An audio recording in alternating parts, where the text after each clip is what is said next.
Friday lunch will involve making one of my favorite recipes, tagliatelle carbonara. Tagliatelle is a wonderful egg noodle, and it comes often shaped in birds' nests. Begin your recipe by blanching your tagliatelle. You'll need about 10 minutes for it to cook. Mine has already started. It is cooking. To prepare the carbonara sauce, the ingredients are very easily acquired, and you can do this in a moment's notice. 2 tablespoons of butter into your Teflon skillet. I will turn it to medium-high and allow the butter to melt.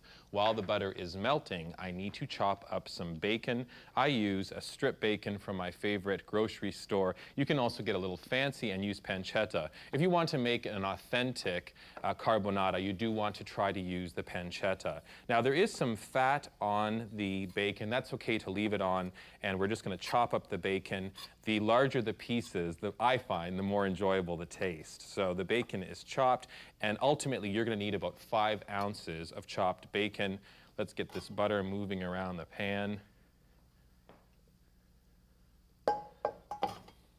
And now in goes the bacon or pancetta. Once you've added the bacon, you need to allow it to cook for about 5 minutes, which gives me enough time to prepare the next part of the recipe, which is the eggs and cheese and cream.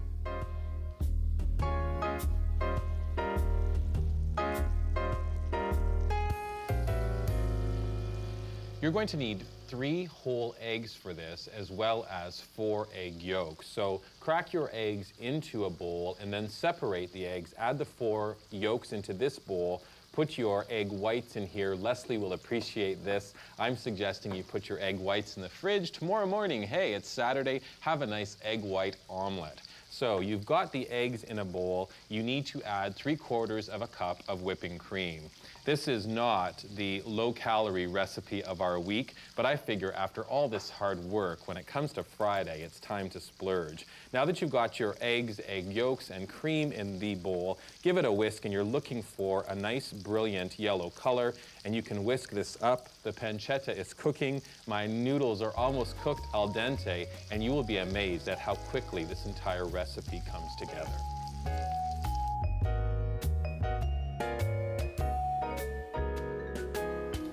Okay, watch me closely. To the sink with the pasta and just drain it through a colander. Don't rinse your pasta. I find that the wetter the noodles are, the better this recipe turns out. And back on the cooktop, first thing you do is add the now crispy bacon. Just pour it right onto the noodles. Don't take off the fat. Part of the cooking of the eggs is to have that fat sizzling. Here's the egg and cream mixture. Pour that over. The heat from the noodles and bacon will cook the eggs. Last couple of ingredients, 3/4 of a cup of grated Parmesan cheese, and we're going to sprinkle that over top. And the thing that really makes a tagliatelle carbonara sing is the addition, a generous portion of crushed fresh black peppercorns. So I'm going to put them on top. This is looking wonderful. Now, take your spoon, give it a stir. The eggs have cooked, the cheese is melting, the pancetta is blending, and you can see in a moment's notice you've got a really lovely lunch. That was Friday lunch. What are we doing for Friday dinner? Oh yes, this is a tough recipe. Pick up the phone and order in. The last thing I want to do now is just finish off the chicken soup, and you'll see that the entire week of meals has been a cinch. Okay, friends, allow me to borrow from a favorite nursery rhyme. Monday's meals are full of taste. Tuesday and Wednesday leave no waste. Thursday finds us warm, then cool. Friday, we're cooking a half day because we're going out after school. I feel like I've just finished writing a final. Before I talk about how we finished doing the soup, I want to talk to you about what I used to do when I was in school. Usually on Sundays, I'd spend the day studying and also working in the kitchen, and I found that if I dedicated a day to cooking, I somehow was doing something for myself. It helped the classes go a lot quicker. Anyways, the chicken soup, after it finished boiling, you strain it through a colander. You put your vegetables and the boiled chicken to one side and return your broth now to the pot. Bring it to a boil, and what we're going to do is finish it off. The chicken, once it was in the colander, I took half of it and took the chicken off of the bone. The other half I'm saving for that chicken salad sandwich. So now the chicken goes into your pot.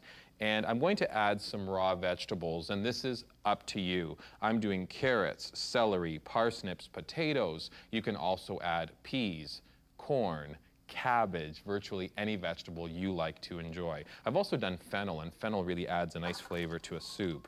Now you've added your raw vegetables, the chicken is in your pot, and you give it a stir, cover it, allow it to boil for 20 minutes, and you'll have a beautiful big pot of chicken soup. The final thing when serving chicken soup is to ladle it into a bowl and then just put a little sprinkling of parsley on top.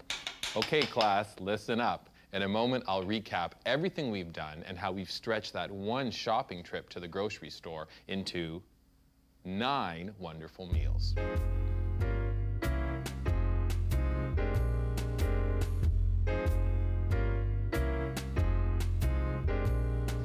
You're moving your favorite houseplant, suddenly tragedy, you break off a stem. Fear not, help is on the way. Take the broken stem and remove some of the lowered leaves. Then take your garden shears and make a fresh cut. Put your clipping into a jar containing water and put it on a windowsill. In about 2 weeks, your plant will thank you by sprouting roots. And when that happens, we know it's time to transfer it into a pot containing soil. Philodendrons, jade trees, Swedish ivy, almost any plant works. And before you know it, that little guy will turn into a huge plant. More snippy ideas coming up. Savoir Faire will be back after this.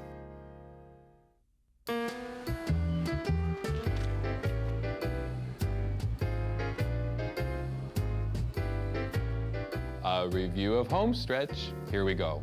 Monday began with bacon, lettuce, and tomato sandwich, and we presented with potato chips, pickles, and olives. Monday evening, we were doing chicken soup. Make the soup in advance, and always remember, you can freeze it and enjoy it later. Tuesday was a chicken salad sandwich. We presented it with beet chips. And the chicken salad sandwich was the chicken from the soup. We did it all over again, and it becomes a beautiful sandwich. Tuesday dinner is Sloppy Joe's, fresh prepared. They're really wonderful, although they are sloppy. Wednesday, leftover soup from Monday night becomes Wednesday lunch. Wednesday dinner is burgers. We serve them with assorted root vegetable chips, olives, and pickles. Thursday is cool chili, so we took the Sloppy Joes, added some of our favorite beans, and voila, we have a wonderful meal. Spinach salad incorporated a lot of things: hard-boiled eggs, some bacon left from the BLT, some fresh tuna, and of course the spinach. Friday is tagliatelle carbonara. So simple to create, you'll really enjoy it. Now, you don't have to be a student to understand that all of this was so easy. Class is dismissed until the next time you join me here on Savoir Faire.